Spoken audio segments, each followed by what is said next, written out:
That's crazy. Oh! Oh! On station.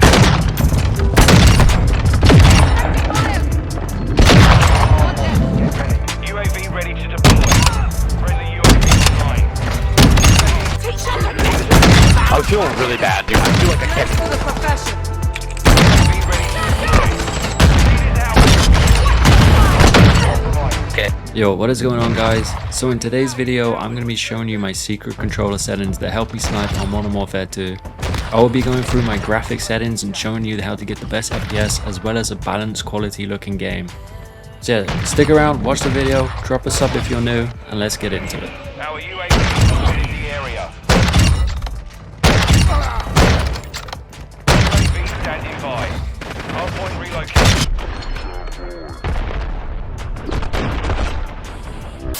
Alright guys, so the first thing we're going to go over is my Modern Warfare 2 controller settings. So first of all, I am using a PS5 SCUF controller. It has digital tap triggers, so we have mouse clickers for like triggers, so very responsive. It's also overclocked, so yeah, very quick response time, etc. So for the edit button layout, I play on default. I do not play on flipped, I play regular triggers. Stick layout is default. Controller vibration off, please, that's weird to have it on. Trigger effect is off. Now I play on 1440 sensitivity. I don't play on max. I don't feel like I need to. I know a lot of snipers like to play on max sensitivity, but I don't think it's necessary. And also this sensitivity right here is pretty good for red gunning as well. So it's like quite a very nice balance. ADS sensitivity multiplier, that is on 1. The sensitivity multiplier, that is pretty much the same. I haven't touched that. Same with the vertical aim axis, it's all standard, I haven't touched that. As for gameplay, aim down sight got on hold, change zoom, shared input is melee, focus behavior is on hold. I do play automatic tactical sprint, equipment behavior is on hold, mounting is ADS plus melee, interact and reload behavior tap to reload, and armor play is apply 1, so I just left that. Now moving on to the advanced tab, I do have target aim assist on, and I do play on the default one. I have tried all of these. I've heard dynamic and black ops is very good for red gunning. I tried precision and focusing, but I felt that it was really too strong and I was missing a lot of my shots. So I stuck to the basic default one, and honestly it's perfect for me, so yeah. I have no idea what gyro aiming is or what this is, so everything here I haven't touched anything, so feel free to copy if you want. So yeah, my aim response curve type is dynamic, which is weird because usually on previous CODs I've always played linear and precision, but for this Call of Duty, dynamic seems to be the most responsive and really nice to use, so definitely give dynamic a go. ADS sense multiplier, that is on 1. ADS sensitivity transition timing, I have that on instant. Custom sensitivity per zoom, well, it's turned off, so I don't know why it's different. Now for my input dead zones, my left stick minimum is on 1, my right stick minimum is on 5, left stick max is 70, right stick max is 99. I feel like this just works just perfect for my playstyle, my controller, it's responsive, it's fast. I do feel if you are getting stick drift, you can move this up, same with this one. And yeah, it feels like I can move straight away when I'm using this settings. Like I'm not like clunky, it's pretty fluid. As for my left trigger and right trigger, as I said, I'm using a SCUF controller with digital tap, so it's pretty instant and I have these on 0. Movement behaviors, I have auto move forward off, tactical sprint behavior is double tap, grounded mantle is on, automatic airborne mantle and automatic ground mantle, should I say, is both off. I was sick of my guy just parkouring everything he could see, so I turned those off. Invert slide and dive behavior standard, plunging underwater movement, parachute auto deploy, I've turned that off, sprinting door bashed is on, ledge hang mantle behavior is mantle only. We'll be on combat behaviors, ADS stick swap off, backpack alternate control is off. Weapon mount, movement exits on, mount exit delay is medium. Depleted ammo weapon switch, that is on. That's literally when you run out of ammo, it would instantly swap to your secondary if you have one. Quick C4 detonation, that is on. And then for the vehicles, I haven't touched these, so, or even the overlay. So that's pretty much what I have for my controller settings. When it comes to controller settings, you know, these work perfect for me. It can be a rough guideline for you.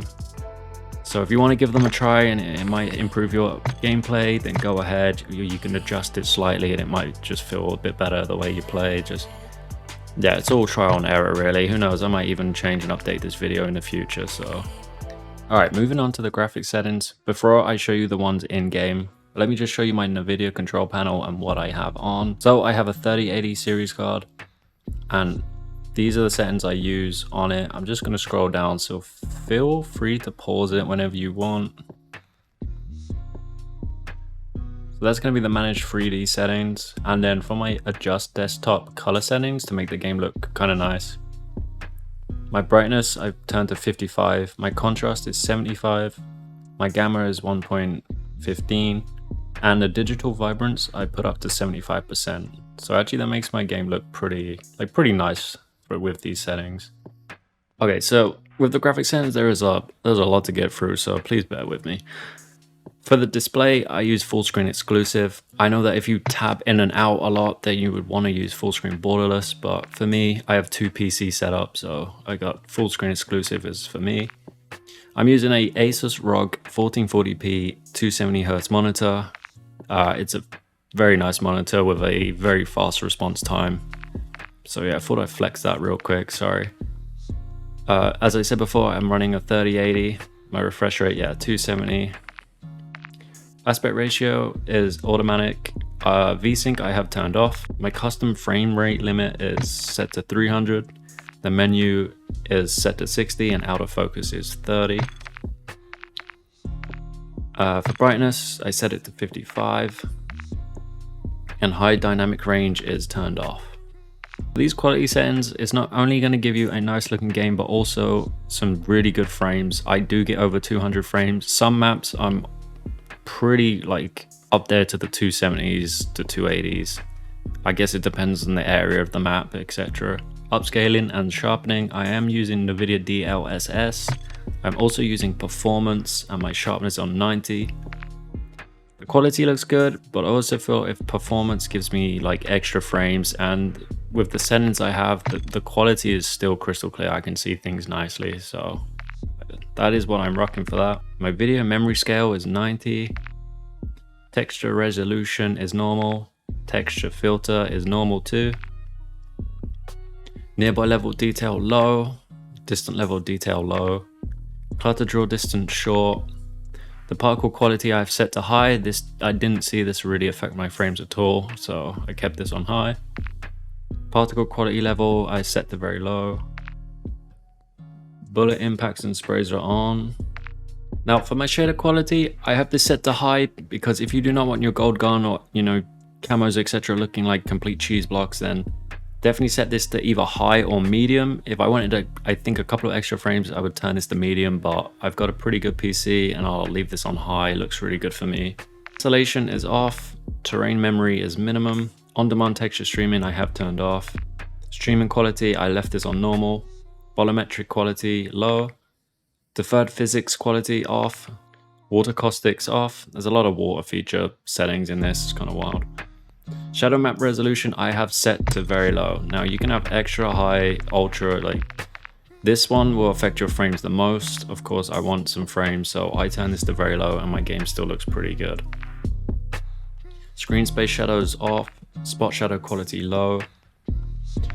My spot cache I set to high.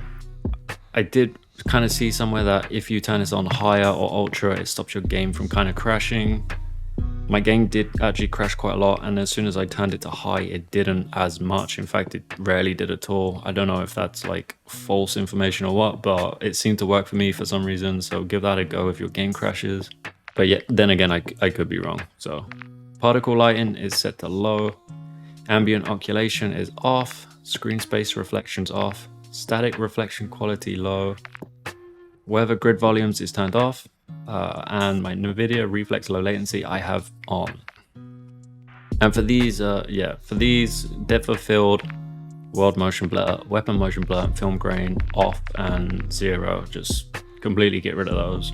As for the view section, I play on 120 FOV. My ADS field of view is affected. My weapon field of view is wide. Third person 90, vehicle field of view default. And if you don't want your screen like a complete earthquake scenario, then turn these down to 50. Otherwise you're gonna get motion sickness. Third person ADS transition, third person ADS, yeah. And then default spectator camera game perspective. I haven't really touched those two at all. So that is it for the graphic settings. Now another tip for you guys is if you go into the interface and you go to color customization, if you set color filter to filter 2 and you color filter target to both, these to 100, and if you go down to the enemy and then scroll up to saturation, max that out, and then go to brightness and max that out, that will give you a more clearer visibility of seeing like your enemy in the diamond shaped above their head. Sometimes I've actually been able to see them through walls, so definitely bump those up. That can kind of give you a little advantage and you can see them clearer. And if you want to mess around with anything else in there, change colors of your, you know, teammates, party, etc., that is up to you guys. And then just briefly, audio, headphone bass boost, master volume I set to 80. This game is extremely loud for no reason, so I kind of turned it down a bit. Music I just have on 0. These I have on 100. Of course, I play my sound through my Elgato from my gaming PC to my streaming PC. Voice chat and proximity chat is all on, push to talk. Microphone, I use a headset to talk into game chat, not my Wave 3 that I'm talking into right now. Microphone volume 90, so I can overpower people when I'm shouting. Just kidding. And then, yeah, that's pretty much it for the audio. Okay, so this is where I'm gonna wrap up the video.